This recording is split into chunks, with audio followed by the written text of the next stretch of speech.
हा बोला बाबा. काय ग, कुठे आहेस तू? ठीक आहेस ना? हो ठीक आहे मी बाबा. काय झालं, काय मला काही कळवलंच नाहीस तू? ऍक्च्युली मी कळवणारच होते तुम्हाला. बरं ते जाऊ दे, तू इकडे कधी येतेस? मी ज्या कामासाठी आले होते ते कामच झालं नाहीये माझं अजून. उद्या लागेल निर्णय, मग उद्या येते घरी. म्हणून तू खरंच ठीक आहेस ना? हो तुम्ही नका काळजी करू. बरं मी ठेवू का? मी करते नंतर, थोडं काम आहे. ठीक आहे, ठीक आहे, काळजी घे स्वतःची आणि फोन कर मात्र नक्की. हो.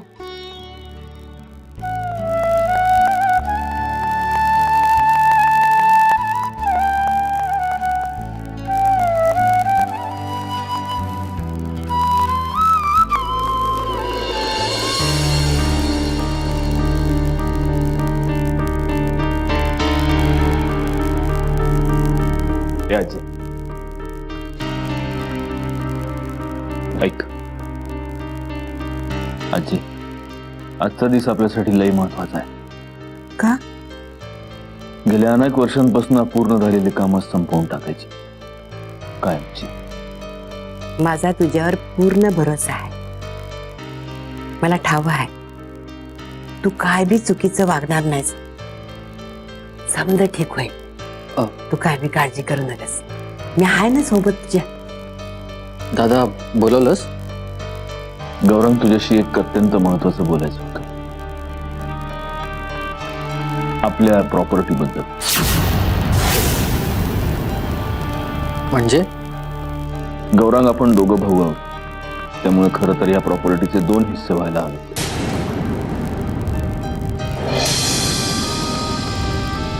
पण माझी अशी इच्छा आहे की या प्रॉपर्टीचे 2 नाही 3 हिस्से व्हावे.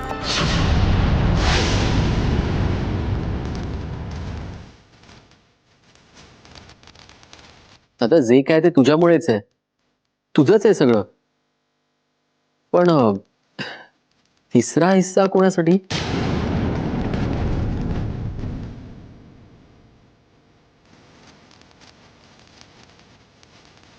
एक महत्वाची व्यक्ती आहे.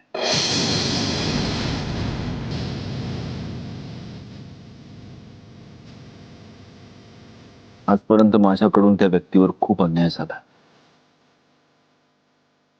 त्या व्यक्तीला मी आपल्यापासून तोडलं, या घरापासून दूर ठेवलं. पण आता मला त्या व्यक्तीला या घरात माझ्या आयुष्यात पुन्हा घेऊन यायचंय.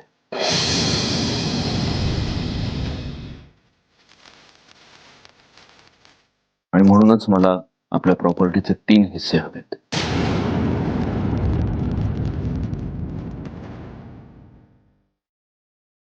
तू काळजी करू नकोस गौरव, मी तुझ्या आयुष्याचं काहीही तोडून तिला देणार नाही. आय होप तुझं याच्यावर काहीच ऑब्जेक्शन नसावं.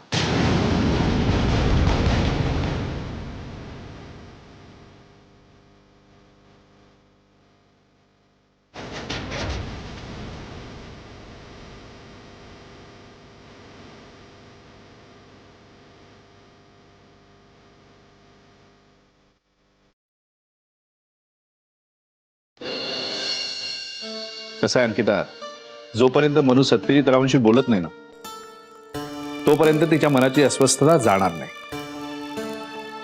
हो, म्हणून तर कोल्हापूरला गेली आहे ना ती. बघितलंस, शेवटी माझा संशय खरा ठरला. सत्यजित रावांच्या घरी जी मुलगी आहे ना, ती सत्यजित रावांची पोटची मुलगी नाही. मी हेच तर म्हणत होतो. हो, पण आता मनू तिकडे त्यांच्याशी बोलायला गेली आहे म्हटल्यावर प्रियानं अजून काही नाटकं केली नाही म्हणजे मिळवलं. तिला करू दे काय करते ते. मनूचा स्वभाव ओळखतो मी. आपली मनू जिद्दी आहे. तिने एखादी गोष्ट ठरवली ना तर ती करणारच, मागे हटणार नाही. हो ना, पण या अट्टहासामुळे अजून काही वाईट घडायला नको. तसाही खूप मनस्ताप झालाय. अंकिता, आपण नेहमी चांगल्याचीच इच्छा करायची असते आणि गोष्टी चांगल्याच घडतात. पण अचानक काही घडणाऱ्या गोष्टी असतात की नाही, त्यावेळी काय करायचं? त्या संकटांना आपल्याला सामोरे जावंच लागतं की नाही? हो, म्हणूनच मला राहून राहून असं वाटतंय की तुम्ही कोल्हापूरला जावं. मी का? हा म्हणजे सोन्या आहेच तिच्यासोबत, पण त्याचं वय तरी काय हो. तुम्ही गेलात तर मनूला मदत होईल ना, एक मॉरल सपोर्ट मिळाल्यासारखं वाटेल. हे बघ, तुला जर कुठल्या गोष्टीची भीती वाटत असेल ना तर ती आधी डोक्यातनं काढून टाक. अगं सत्यजितराव आहेत तिथे, मग कशाला भ्यायचं. आणि मध्यंतरी या ज्या काही गोष्टी घडल्या ना त्यामुळे मला अजिबात कसलंही टेन्शन नाहीये. आणि तरी तू म्हणत असशील तर जातो मी कोल्हापूरला, पण मी त्या दोघांमध्ये जाऊन काय करणार. अगं ही वेळ त्या दोघांनी बोलण्याची आहे, नाही का?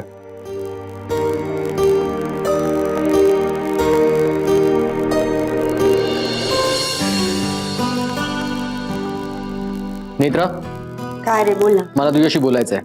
बोल ना मग. तू बस आधी, मला बोलायचं आहे तुझ्याशी. बोल. मला सांग, तुझं आणि दादाचं काय बोलणं झालं? कशाबद्दल?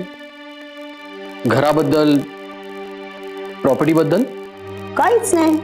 मी कशाला दादांची बोलतेय प्रॉपर्टी बद्दल आणि घराबद्दल?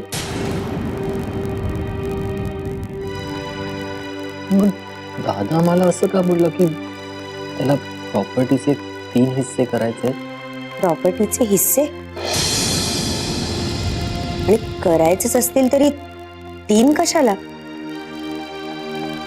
तेच तर मला कळत नाहीये. दादा मला मगाशी म्हणाला की त्याला एका व्यक्तीला पुन्हा घरात आणायचे आणि हा 3रा हिस्सा त्या व्यक्तीसाठी आहे.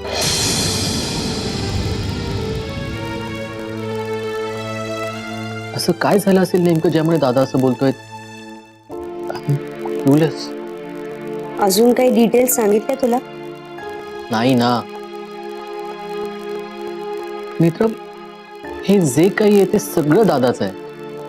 नाही, प्रॉपर्टीच्या हिस्स्याची क्युरिओसिटी नाहीये मला, पण 3री व्यक्ती कोण आहे मला, I am more curious about that.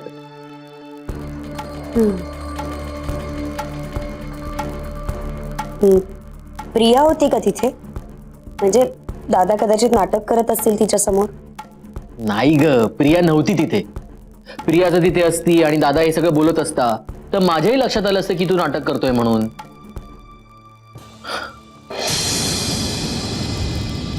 पण मुळात मला हेच कळत नाहीये की प्रॉपर्टीच्या वाटण्या करायची गरज काय. तू फार टेन्शन घेऊ नकोस. दादांच्या डोक्यात काहीतरी प्लॅन असेल म्हणून बोलले असतील तुला हे. हा, मला काय वाटतंय, तू एकदा विहंगशी बोलून बघ ना. त्याला माहिती असेल कदाचित काहीतरी. करेक्ट. चला, सगळं आवरा. ए, काम करता करता सुद्धा विचार करता येतो. उठ, चल, हे आवरायचंय. मित्रा, मी विहंगशी बोलून आलो.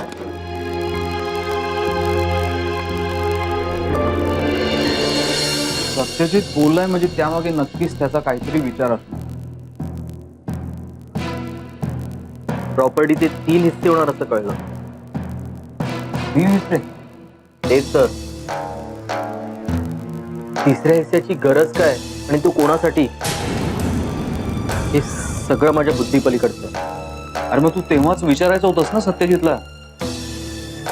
विहंग, तुला तर माहितीये की मी दादाला कधीच नाही प्रश्न विचारले.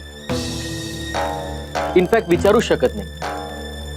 लहानपणापासून आतापर्यंत त्यांनी जे काही सांगितलं ते मी ब्लाइंडली फॉलो करत आलोय आणि त्यांनी माझं भलंच झालंय. I know. खरं तर मी सुद्धा त्याला फारसे प्रश्न कधी विचारत नाही, कारण तो जे काही करतो त्यामध्ये आपलंच भलं असतं. त्यामुळे आजपर्यंत एखादी गोष्ट त्याला खोदून विचारावी याची मला गरज वाटलीच नाही. विहंग, मी काय म्हणतो, तू दादाशी बोलून बघतोस का? नाही, इनफॅक्ट मला तुला हे विचारायचं की तुमचं या विषयावर काही बोलणं झालंय का? नाही.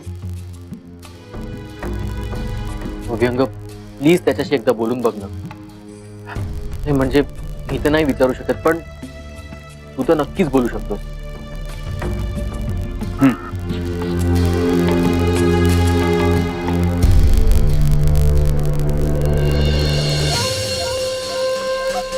सत्यजित, 1 मिनिट. प्रिया, मला ऑफिसला जायला उशीर होतोय, पण नंतर बोलूया. अरे मी काय म्हणते एकदा ऐकून तर घे. अगं ऐकून घेतलं ते प्रिया, मी आता आणखी नवीन काय सांगणार आहेस तू? मी तुला म्हटलंय ना, आपण आज संध्याकाळी बोलू.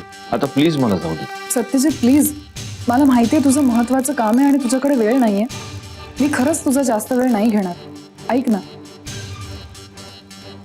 बरं जे काही आहे ते लवकर बोल प्लीज. सत्यजित, मी तुझं आणि गौरांगचं बोलणं ऐकलं. नाही म्हणजे चोरून नाही ऐकलं. मी खोलीच्या बाहेर पडत होते आणि तुम्ही बोलत होतात ते माझ्या कानावर पडलं. मला माहिती नाही तुझा यावर कितपत विश्वास बसेल, पण मी एक गोष्ट खरंच सांगते. माझा तुझ्यावर याआधी इतका विश्वास नव्हता. मला नव्हतं वाटत की तू जितका डेस्परेटली मला हवायस तितकीच मीही तुला तुझ्या आयुष्यात हवी. पण मगाशी तू गौरांगला सांगताना मी जे काही ऐकलं त्यावरनं माझी खात्री पटली. तुझं प्रेम सिद्ध करण्यासाठी तू तुझ्या प्रॉपर्टीतला हिस्सा माझ्या नावावर करतोयस हे ऐकून मला खूप आनंद झाला. आणि हे तू माझं परोक्ष बोललास यामुळे तर खरंच आणखी आनंद झाला. पण सत्यजित, मी खरं सांगते, मला ही प्रॉपर्टी, हे घर, यातलं काहीही नकोय. माझ्यासाठी माझ्या आयुष्यात सगळ्यात महत्वाचा तू आहेस आणि मला फक्त तू हवायस, बाकी काही नाही. तसं नाही प्रिया, आता काही गोष्टी कागदावर ऑफिशियल झालेल्याच बरं नाही का? ते तू काहीही म्हण, बट खरंच I am very happy. You should always be happy. बरं आता मी निघू, खूप महत्वाची मीटिंग ऑफिसला, आणि त्याही पेक्षा महत्वाची आजची संध्याकाळ आपल्या दोघांसाठी. बाय. काय? Thank you so much. आज तू माझ्यासाठी जे काही बोललास त्याबद्दल.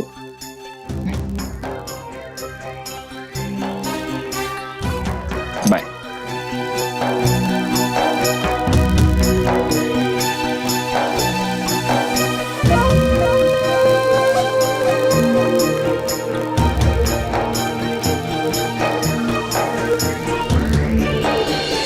वहिनी, मी तुला एकटीला तिकडे पाठवणार नाहीये. अरे असं काय बोलतोय सोन्या? मी तुला सांगितलं ना, हा सगळा त्यांच्या प्लॅनचा भाग आहे. मी तुला खरं सांगू का, या सगळ्या गोष्टींवर माझा बिलकुल विश्वास नाहीये. सोन्या, मी दुसरी तिसरीकडे नाही, आपल्याच घरी जाते. आपल्या घरी म्हणजे कोणी एकेकाळी आपलंच घर होतं ना ते सोन्या. ते घर माझं कधीच नव्हतं, आणि एवढं सगळं होऊन सुद्धा तू त्या घराला आपलं घर म्हणवतेस. वहिनी, मला कळत नाहीये तुला नक्की काय हवंय ते. मला काय हवंय, मी काय विचार करते हे तुला खूप चांगलं माहितीये सोन्या. त्यामुळे तुम्ही काही महत्वाचं बोलत असाल तर मी नंतर येतो. नाही, बोला ना. ऍक्च्युली म्हणजे मी सोन्याशी बोलायलाच आलो होतो. अच्छा, ठीक आहे, बोला तुम्ही. मी कॉफी शॉप मध्ये थांबते.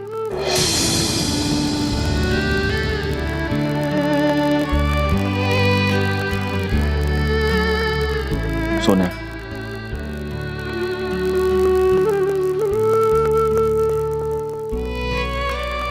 मला तुझ्याशी जे बोलायचं ते खरं तर मी खूप आधी बोलायला हवं होतं. एनिवे, तुझ्या लहानपणी मी खरंच खूप वाईट वागलो तुझ्याशी.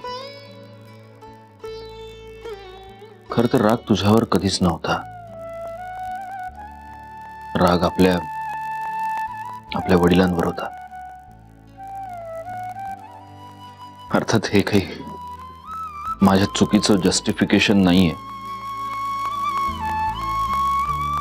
पण सोन्या, माफ करावं रे माणसांना. मी माझ्या आयुष्यात हेच शिकलोय.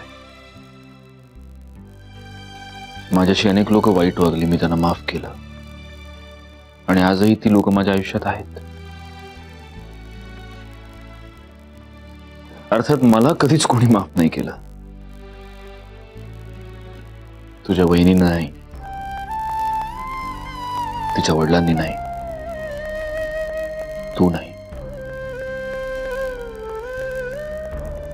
कदाचित असं असेल की मी तुझी पुरेशी माफी मागितली नाही. आज मागतो. मी जे काही वागलं त्यासाठी मला माफ कर सोन्या. I am really sorry.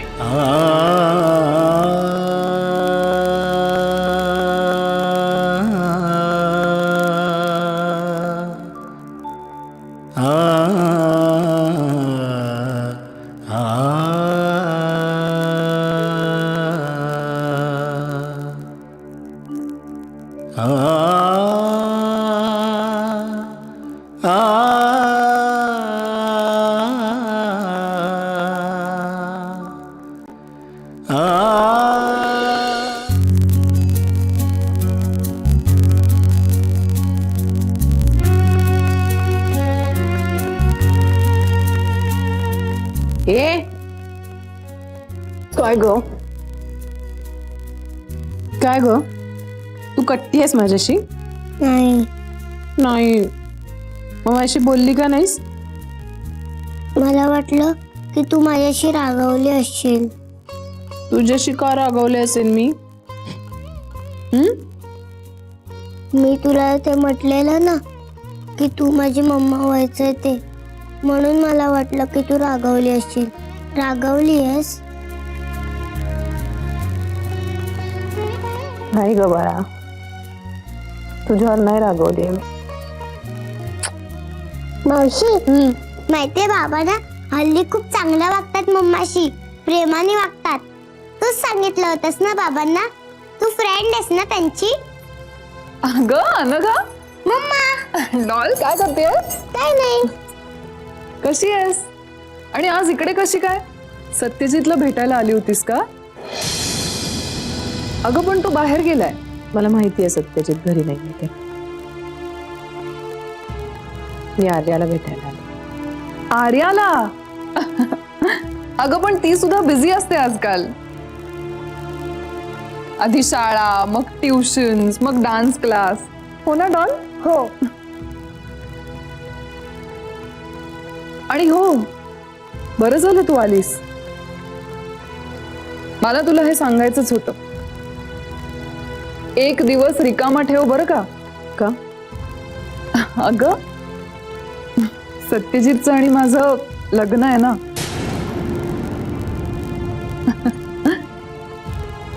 आणि तुला नक्की यायचंय लग्नाला बरं का? हा, हे आपलं फॉर्मॅलिटी समाजासाठी म्हणून. तसं आम्ही एकमेकांना कधीच नवरा बायको मानलंय.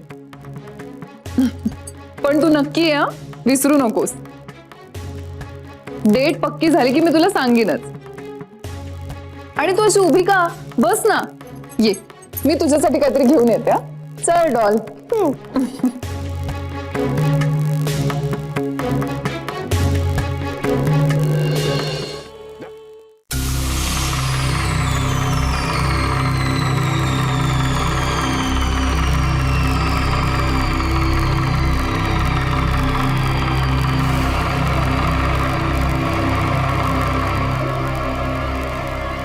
तुमने पुकारा रे हम चले आए, जान है तेरी पर ले आए. नमस्कार. Current husband of my ex wife Manjusha Holkar turn into Manjusha Bhosale. I am here. बसा. बसणारच आहे, बसणारच आहे. आणि नुसतं बसणारच नाही, चर्चा सुद्धा करणार आहोत आम्ही. तुमच्या मित्रांनी एवढं प्रेमानं आम्हाला बोलवलंय त्यांच्या स्वतःच्या ऑफिसवर, बसणारच आम्ही. But where is he? He is where? बसा तर. बसणारच आहे, त्याच्यासाठी आलो इथे. काय घेणार? चहा कॉफी? आम्ही कुठलंही उत्तेजक पेय घेत नाही, चालत नाही आम्हाला ते, वर्ज आहे आम्हाला ते. आम्ही फक्त दूध घेतो. आमचं सगळं सात्विक आहे, खाणं पिणं वागणं सुद्धा. कुठे हा Mudholkar? You are here, I am here, we both are here. Where is he? हे चिटिंग आहे. पाहुण्यांना स्वतः बोलवायचं आणि स्वागताला स्वतः उभा राहायचं नाही, चुकीचं आहे. ही चिटिंग आहे. आणि दादा होळकरला चिटिंग अजिबात आवडत नाही. आम्ही कधी चिटिंग केलेलं नाही, आम्ही करणार नाही कधी. अहो, शालांत परीक्षेत सुद्धा आम्ही कधी चिटिंग केलं नाही. आमच्या मनात आली होती भावना, पण आम्ही केली नाही. आम्ही एक वेळ नापास झालो, पण चिटिंग नाही केलं. चालत नाही आम्हाला ते. लावा फोन, बघा ते कुठे ते. आम्हाला काय तेवढीच काम आहेत का? लावा फोन. येलेच तो इतक्यात. कदर नाही, कदर नाही त्यांना. दुसऱ्याच्या वेळेची अजिबात कदर नाही, तुम्हाला सांगतो. बघा ते कुठे ते बघा. आम्हाला बाकीच्या अपॉइंटमेंट्स आहेत, बरीच काम आहेत आम्हाला, त्या सोडून आम्ही इकडे आलेलो. बोला, बघा.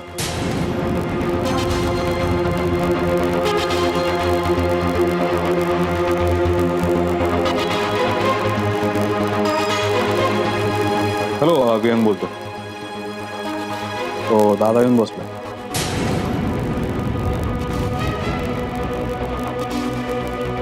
हा, ओके ओके.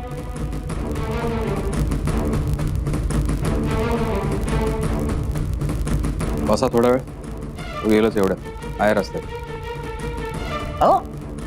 डोळ्या खालचा रस्ता आहे ना, यायला काय हरकत आहे? लवकर या म्हणा. डोळ्या खालचा रस्ता आहे, नेहमीचा रस्ता आहे, काय हरकत आहे? आम्ही बघा, आम्ही तर आमचा नेहमीचा रस्ता असेल आणि डोळे बंद करून जरी आम्ही गाडी चालवली तरी आम्ही बरोबर तिथेच पोहोचणार. हेच काय, डोळे बंद करून आम्ही चाललो तरी बरोबर तिथेच पोहोचणार. ज्याला वेळेची किंमत नाही त्याला जगात किंमत नाही. आणि आमच्या नजरेत मुधोळकरची किंमत शून्य आहे. तुम्हाला काय जगाला सुद्धा ठाऊक आहे. बघा कुठे ते. लावा फोन, परत लावा, बघा.